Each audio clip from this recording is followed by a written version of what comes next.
Well, Walt Disney World has an awful lot going on, so many stories that we want to cover for you. And with us here today, once again, to share all the details as to what's happening out east, it's MiceChat author Chloe Ferreira joining us once again. So great to have you with us, Chloe. Thank you. It's good to be here on Halloween. Heck yes. Ooh, spooktastic. What a weekend. And tell us, there's a lot happening in Orlando at the Disney World theme parks, and that's your beat. You cover those things. Tell us what's going on. What should we know about? Disney just released that the Festival of the Arts is coming back in 2021. Epcot just seems to be like this constant festival at this point. Yeah, no kidding. I think they're going like 5 days between Food and Wine and the Festival of Holidays. There's like a quick 5-day turnover that they have to go through, which shouldn't be too difficult, but just crazy. But my favorite festival is coming back, the Festival of the Arts. And I feel like it's the most interactive festival, especially in the past. So I'm interested to see how this all plays out with the current situation that's going on that we're all very much aware about. But it's coming back January 8th through February 22nd. And there'll be over 15 food studios, the interactive photo ops where you kind of step into a painting and you can be part of like the Mona Lisa or Venus de Milo, or there's a lot. And then the mural, the paint by mural number is one of my favorite activities. There's this huge mural that they set up. I think it's every week.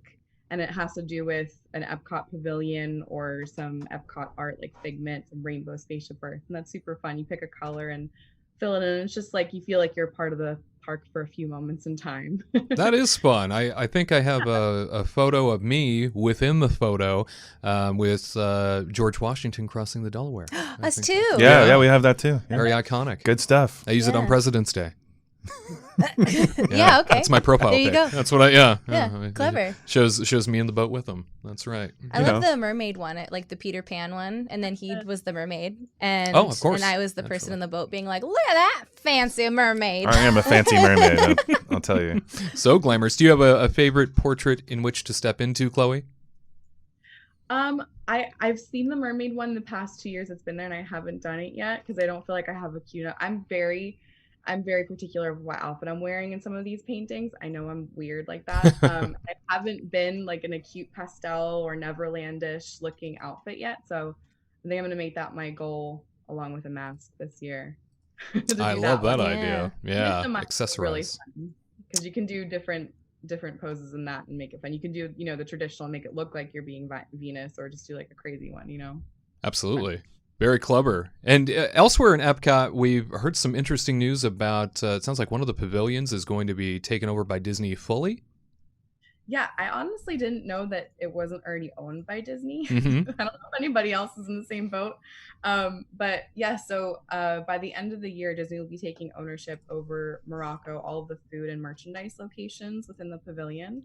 I saw that they're hinting that it doesn't have anything to do with COVID, but I don't really. That seems fishy to me. You know what I mean? Because like they owned it and like now they're taking it over, and it makes me really nervous because I hope they do it justice. You know what I mean? Because Morocco was like so adamant about having like original food and like original merchandise and stuff, and I just don't want Disney to like blow it. Yeah.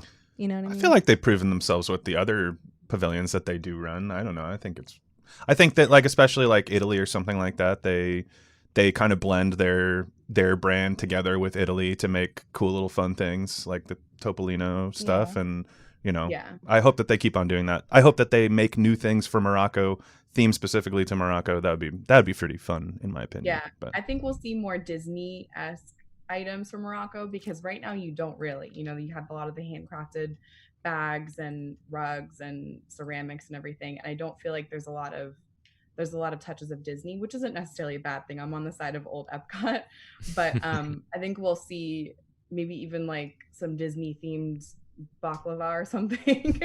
Sure. Mickey Mouse shaped baklava. I'm down. Something. But when I discovered that, whoa, Disney didn't own it before, now I'm wondering what the quality of the food will be like, because it was so authentic. Even the food booths at all the festivals. One of my favorites was the spicy hummus fries, and I'm like, oh yeah, keep doing that. Don't get rid of that. I love a mimosa royale. Yeah, man. Don't get rid of those mimosa royales. I will literally riot. We don't want that. No. You should try it. It's delicious. I will say that it is a little strange to me. You know, we touch on it there where it seems that the Moroccan Pavilion not being turned over due to the global pandemic situation, apparently. But, you know, we've covered stories here going all throughout spring and summer that talked about how the Morocco Pavilion was applying for, you know, hundreds of millions of dollars in loans and was just trying everything to stay afloat. So, you know, those stories have been trailing this announcement, and to know that, you know, it's finally being sort of passed over to Disney ownership, very interesting. And, you know, I think I subscribe to that idea too. I hope that the authenticity doesn't completely leave, because that's what you, I think, go to Epcot for, is, you know, feel a little authenticity of a nation that you might not typically go to or might not have the opportunity to, you know, explore. I just don't want characters in there. I don't know why, but there's something in my mind where I just like don't want Disney to like ruin it and then put characters in there or make it some kind of character dining, or you know, I don't mind like a t-shirt with like Mickey or Minnie kind of like in a Moroccan vibe type thing. Sure. But just don't just throw up Disney everywhere over it, because it was like such a one of a kind thing, you know what I mean? Well, before Corona hit, Aladdin and Jasmine used to meet there, so they'd be back in those little caverns. Exactly. Yeah. So I saw some people being like, "Oh, maybe they'll put Aladdin in there now,and I was like, he's already been there." I don't know, but you know, I think that it'd be cool if they brought back what is it, Tangerine Cafe? Yeah, Tangerine Cafe. Yeah. I really would like that to come back. That's in my heart. So yeah, those doors have been closed, and I know you know, you talk about potentially like maybe a character dining location or something going in there, and I know Restaurant Marrakesh in the back of the pavilion, right, Chloe? I think that restaurant has a bit of a struggle on when times are good, you know, pulling people back into that location, and I can see Disney maybe looking at that as an opportunity. I mean, I speak from my years of experience being in charge of character dining at Disneyland. That would absolutely look like an opportunity for us to, we should go in there and fix things up if I were still. Because they have like belly dancing stuff. Yeah, they do have the belly dancers. Well, again, it goes back to the idea of being authentic, you know, and trying to make a cultural experience. Have you ever been to Restaurant Marrakesh, Chloe? I actually haven't. I love exploring that pavilion, but I haven't gone to a lot of the table service restaurants. I did go to Spice Road Table back when it first opened, because they were boasting about the great illuminations views. And I feel like that took away from Restaurant Marrakesh as well, just because it's right within the walkway. It's on the water, and it's, you know, especially now it's breezy and open and everything. But yeah, I don't know. I feel like Morocco is one of those pavilions that goes deep into World Showcase. It's not someone that, you know, spans a wide footprint, and I feel like there's a lot of room to work with if they want to do something like character dining, or who knows, an attraction way down the road, of course, and everything's a little bit better. But yeah, I feel like personally I would love to see more attractions within the World Showcase, especially within like that middle block of them, like Japan, Morocco, and even Italy or something, if they have the room, in Germany. Because right now it's you know, Frozen in Norway, and then Mexico, which could have Coco one day, and then we have Ratatouille all the way in France, and there's not really anything in between ride attraction wise besides, you know, the big show at American Adventure Pavilion. So I feel like there needs to be kind of like a balance. But then again, I feel like Epcot needs more attractions in general. So yeah, right. I agree with you on that one. That's for sure. Yeah, really level things out. And speaking of attractions, I know that as we sort of march forward towards Disney World's big 50th anniversary next year, there are all kinds of rumors that some of these new big attractions on the way might not make it in time, or could just be delayed further and further. What have you heard in terms of these delays, and what might we be disappointed in potentially? Yeah, so talking about the Epcot upcoming attractions, we were supposed to have Guardians of the Galaxy Cosmic Rewind, the roller coaster that was replacing the previous Universe of Energy, and then also Tron Light Cycle Run at Magic Kingdom. Those were both set to open in time for the 50th anniversary, which is October 1st of next year, which means that these should be, you know, pretty much almost done, as long as they're, you know, working with over the next, you know, 11 months now. But the word is that construction workers and different crews that provide supplies for these crews aren't contracted for after the next, I think at this point, 3 weeks. Mm. And they're being told to finish up the outside, and they're going to finish up the inside at a later time, but there's no projected date for that, which means that they're not done. I think the only one that is done at this point is the Ratatouille attraction in Epcot, and they're kind of finishing up, last touches. But the two big ones, Guardians and Tron, are looking like they're going to be delayed by probably another year. Oh man. I know it stinks, but it's also heartbreaking. Yeah. all the other bad news that we've had this year. Yeah. Yeah. But I feel like, you guys remember how long Disneyland celebrated the 50th anniversary, and even the Diamond celebration of the 60th. So Disney World has a little bit of flexibility of celebrating the 50th for the next even 2 years after October 1st, 2021. So that will give them a little bit more time to get these projects finished, get the funding to get the projects finished, and also a lot of time for the whole world to kind of get a little bit more normal, so they can accommodate more guests, and the health situation will be better. So it stinks for for Disney fans to hear, but it seems like that's the way it's going to go for the 50th, is that we might be celebrating across the next year or two after October 1st, not so much a huge celebration in time for October 1st. I know we had definitely talked about that early on, as sort of COVID was developing and things were panning out, just how the initial, and we didn't know 8 months ago that this was going to be still a problem, and, still having multiple states locked down and having such travel impacts. And, we, of course, couldn't see that future, but we did talk about it here, sort of what, the 50th anniversary might experience in terms of overall impact and maybe being pushed down the line a little bit. And it seems that the time has finally arrived where now these projects, which had been stalled a little bit, depending on what was going on, are now getting that final sort of kick down the road. And man, that's hard to know, especially because that was supposed to be, kind of that happiest homecoming, like we saw, as you mentioned, Chloe, with Disneyland. And, here it is for Magic Kingdom. It's their time to shine. And now they can't even have their nice, shiny toys. It's like the D23 event was just a waste of time for them to just talk it up the whole time, and then now it's just gone. Yeah. They're like, oh yeah, just forget everything we said about in D23, how we try to hype everything up, get you excited, and now it's just like, no, it's delayed. It's just, you know what, we're gonna sweep it under the carpet. These rides don't even exist anymore. Yeah.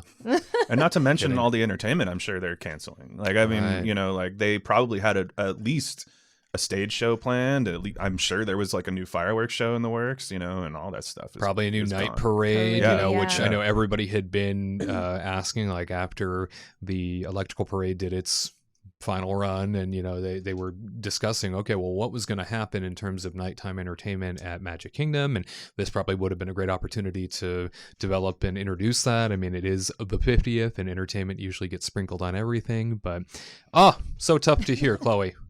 Bearer of bad news. Yeah, I know. I'm sorry. And on the fireworks thing, there actually there is one in the works. They filed permits to start testing. And the code name is Nugget, which Gold's 50th. Nugget. Oh, Nugget. Uh-oh. Yeah, there is supposed to be a new show because apparently, I heard from a couple of friends that Happily Ever After was supposed to be kind of this in-between show, but obviously everybody loves that. I love that show. I hope I get to see it again before this 50th comes. But that was supposed to be in between show of Wishes and the 50th anniversary. It's going to be a very unique time to experience an anniversary where so much that was originally going to be offered isn't there or isn't quite ready. However, I guess one of the great fortunes of this situation, if there is a silver lining, is that Disney already had these projects in the works. Disney already had paid for much of this to be done. And in the world of capital expenditure cuts across the board and so many things getting slashed everywhere, at least there are some goodies in which to hang in front of the public in years to come, because now they can kind of sit on some of these things and at least build marketing campaigns around them and really use these each individually to help drive attendance back, because I think that's the other concern is even on the other side of this, Chloe, when say, there's a vaccine and, say people are getting comfortable with coming back outside again, potentially without a mask down the line, are they still going to feel comfortable traveling to begin with? How long is that going to take to get back into effect, and, people getting out to locations like a vacation destination? Yep, exactly. And also feeling comfortable around other guests, because right. Even my own recent experiences, I don't have issues with how Disney is handling things. I have issues with how guests are responding, even to asking people to stay back on their social distance marker. I was most recently pretty much verbally assaulted by the person when I told them to stay back on their marker. And that's not fun. You don't want that on your Disney day or vacation, to have to deal with guests being upset with you if you ask them to kindly pull up their mask or, stay the 6 feet away from you. So whenever people feel like they are fully comfortable to experience the parks again, we don't know. We'll see. We certainly will. And on the good news front, it does appear that some hours have been extended going into the holidays themselves. I think when we last spoke to you, Chloe, some hours had changed here and there based on what was going on. And there was a real concern from everybody at, this studio that there wasn't going to be anything to do at night. All the parks were closing so early, and what were we going to do in the evening if we were choosing to go during this time? Good news is that it sounds like some hour extensions have happened. Yes. So some nights in November, some nights in December. I feel like they kind of change on a weekly basis. So it's best to check the calendar when you're planning to travel, because I'm not going to lay all the nights out to you. But mostly Hollywood Studios is extending to 8 p.m. and then Magic Kingdom staying open all the way to 10 p.m. on Christmas weekend. Right? Unheard of. Yeah. Without fireworks or anything, I feel like the thing to do right now is ride rides. Right.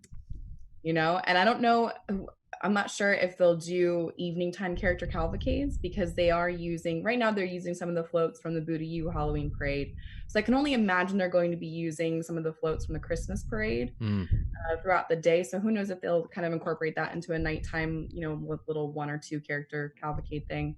But right now it seems like the thing to do at night is just to get more rides in. And I personally would kind of make it into an evening visit then. So then you're not spending all day in the park, especially because I still find that the mornings are the most busiest at any of the 4 theme parks. So maybe you plan for a late afternoon into the evening, and you can spend a good chunk of time doing some of your favorite rides with hopefully some less crowds. Definitely so. And, Tyler, you, week before last, were out east at the Florida theme parks. What did you end up doing in the evening?